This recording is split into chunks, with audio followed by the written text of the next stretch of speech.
Thank you to the witnesses. We are so grateful to all of you for the information you've given us here today and for shining a light on this. I know we sit here in this chamber. It's very calm, it's very safe, it's very sterile, and you're bringing to life what's going on in real people's lives right now. When you talk about a 12-year-old being arrested, when we hear the idea that someone gets pepper spray sprayed into their wound, when we hear about people's heads being smashed into the concrete and getting concussions, and we hear about the rubber bullets and the tear gas and everything else, and people living in fear on a regular basis for standing up, for speaking their minds. Here in the United States of America, we've believed since Nixon went to China, that the more that China was exposed to our way of life in the United States and to the West, that they would become more like us.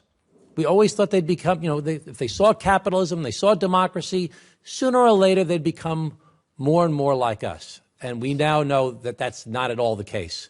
Whether the hearings we've held about the Uyghurs, or the hearings about Tibet, or now about Hong Kong, we know that they're pulling. We talk about Hong Kong as being one country, two systems.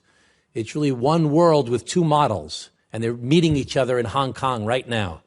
And the question is which model is going to win? Is it going to be the model that we promote here in the United States with the rule of law and with freedom of expression and with democracy, or is it going to be authoritarianism and the powerful forces of the government doing whatever they want, whatever way they want? They're meeting right there, and you're right in the middle of that challenge right now. So we're so grateful to all of you.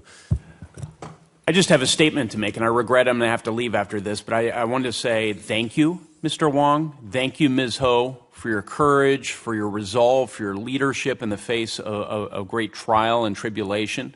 Thank you for the example you are setting for the world and for all that you're doing for freedom-loving peoples. I want to send a message to Beijing's communists. And my message is you cannot have it both ways. You cannot seek to trade with the wealthy nations of the world and rip off our intellectual property. You cannot seek to be a trusted international development partner and engage in predatory economic practices through your Belt and Road Initiative.